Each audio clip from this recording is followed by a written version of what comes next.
Hey there, this is Ira Heiden, the Wizard Master from Nightmare on Elm Street Part 3, and you are listening to 100% Oh.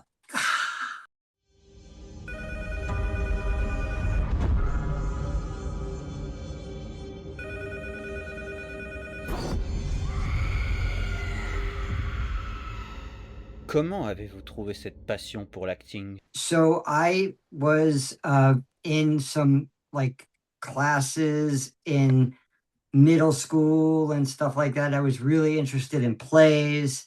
And so I kind of got the bug early on. And then I would also do a lot of like over the holidays singing and dancing for my family. And they would give me money, which was fun. And so I kind of got an idea like this is what I like to do. So I did some plays in high school. And then after high school, in Florida, I flew to California and became an actor out there. Avec le décès récent de Chuck Russell, comment décririez-vous votre relation professionnelle avec lui? Et quelle est votre histoire avec ce réalisateur? Chuck was a very dear friend of mine. He was the first director to give me an opportunity to work in a movie. Chuck gave me such a wonderful opportunity because here we are 39 years later talking about A Nightmare on Elm Street Part 3. I'm very sad. I had spoken to him a week before. We had a great relationship. Had a lot of fun together. We had lunches together. We talked on the phone. He wouldn't laugh at my jokes because they were really bad. But I was really sad to hear the passing of Chuck, and I was going to be seeing him in February because we're doing a convention called CreepyCon in California, and everybody's going to be there for the 40th. So I had the chance to get him in, and he was excited to be a part of it. So it's really sad. Elm Street 3 était votre premier rôle majeur au cinéma, et Will était un personnage dans un fauteuil roulant. Dans le cinéma de genre, les personnages en fauteuil roulant sont souvent de simples victimes. Mais pas dans Freddy 3. Will était un Dream Warrior. Comment vous avez approché le fait de jouer un personnage à la fois vulnérable dans la réalité et puissant dans ses rêves? That's a great question, Bastien. I focused on the fact that growing up, I really loved like J.R.R. Tolkien and the Two Towers, the Hobbit, all of those books, and Gandalf, the wizard, was one of my favorite characters. And after reading that, when I was in my teens, I started playing a game called Dungeons and Dragons, which is something that you work on, and you it's a role playing game, and I really enjoyed being a wizard in that.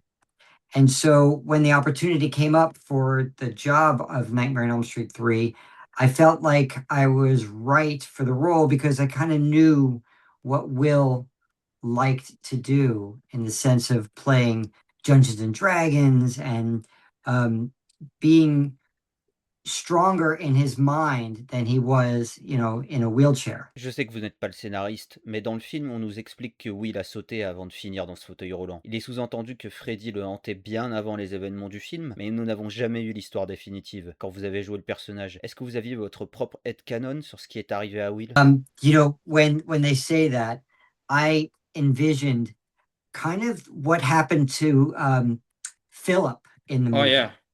yeah. I felt that, yeah, I was running away from the demon and I was trying to get away. And I think by leaping off of a building, I saved myself because somehow I was able to wake up, but I was paralyzed. Vous avez joué dans d'autres films iconiques, comme Elvira. C'était comment de jouer aux côtés de Cassandra Peterson? Oh my gosh. Well, how do you think it was, Bastian?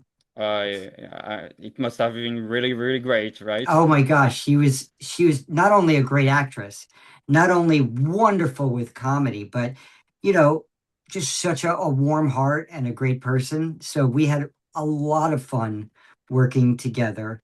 And I get to see her again in October in North Carolina, this thing called Nightmare Con, I think it is, a part of Galaxy Con.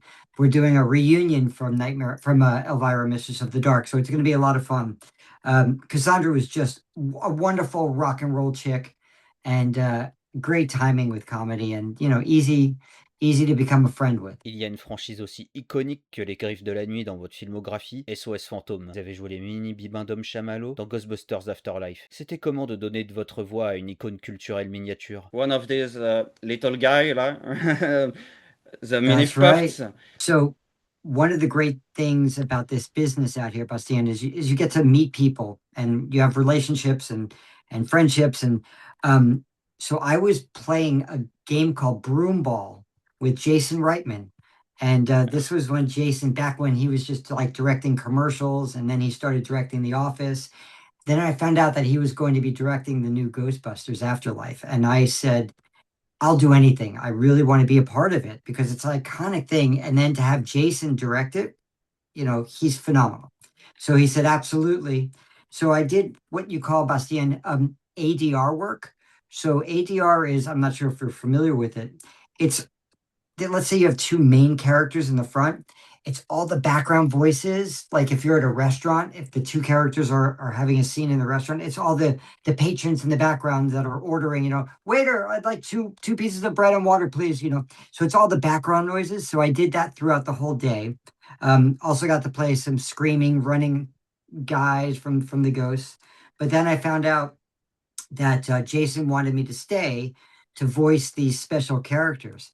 So we spent probably about 3 hours voicing the mini Stay Puffs, and it was by far one of the funnest gigs I've ever done. Freddy, Elvira, Ghostbusters, vous êtes souvent associé à un mélange d'horreur et de comédie. Pourquoi vous pensez que le mélange de ces deux genres marche aussi bien? Well, I think it works so much for me because I'm funny and scary. I think also, really, it's you got to have a little bit of comedy. You have to have a little sense of humor with everything, and especially in life. You know what I'm saying? I mean, life is scary enough as it is, Bastien. You know, there's so much going on right now. So you have to have humor. And I think it also balances the act in a movie. You know what I mean? Question finale, qui gagnerait un combat entre les Ghostbusters et Freddy Krueger? I don't think the Ghostbusters have a chance. Yeah. They don't, because Freddy will attack them in the dreams, right? That's where he gets you. Yeah. You know, those Ghostbusters, they have to at some point go to sleep, right? Yeah. I I think- agree with you. Right? So I think it's Freddy that wins that. You know? Yeah. But in another way, like the Ghostbusters defeated gods like Gozer and all, but I think Freddy is more powerful because, you know, they will not have their equipment in their sleep. Like it's over for them. Yeah, you just don't know where he's going to show up, right? That's Yeah. the scary thing about it, you know, that he can get you at your most vulnerable space. Yes. Thanks a lot for this interview and taking a little bit of your time to talk with me. That's incredible. You're one of my heroes. I love the Warriors. It's the best slasher sequel they ever made in all these franchises, and it's the best Elm Street movie to me. It's a really good one, Bastien, because, you know, I think you also have the camaraderie of all the characters, you know, the teenagers. No one believes them. No one believes what they're going through. They throw them in a mental ward in a hospital, probably the worst place to be. And, you know, we have to band together. And it's such a wonderful script. And it gives a lot of hope to people, you know, to stay together and check in on your friends. You know what I mean? Yeah. It's a really good movie. I'm proud of it. And here we are, 39 years later, man. It's so crazy. Do you have any project you want to talk about? Oh, sure. Actually, Bastien. Yeah, I'm not sure if you're familiar with Brandon Lee. He was in the movie The Crow. Yeah. He was a good friend of mine, and we're producing a wonderful documentary on him called Starring Brandon Lee, which hopefully will be out in December. We'll see what happens. I did a horror movie called Catnip, where I play Bruce Dern's son, and Chevy Chase is in it. Joey Lauren Adams is in it. Jake Busey is in it. It's going to be a fun thing. It's all about these cats that go crazy. And I just finished a movie that just came out called Gangland with Lou Diamond Phillips. So have all your people watch that. So it's really good. Lou Diamond Phillips is amazing in it. And you could also find out all this stuff, Bastien, on my website, you know, on social media. It's The Real Ira Heiden. That's on Instagram and Facebook. And it's REEL. Okay, well, I hope my viewers will go to your website to follow Yeah. your news and everything. And I think there's also www.iraheiden.com. And on there, people, if they want, they can buy signed autographs from different movies Yeah. that I did. Thanks a lot, man. Au revoir, Bastien. Bastien, that was awesome. Thanks so much. You know what we should have done is we should have had me say in French, in the name of Lorik, Prince of Elves, demon be gone, in French. Maybe we could still do that. Je suis maître ceci par le nom del Henneku, Prince des Génies, demon, viens.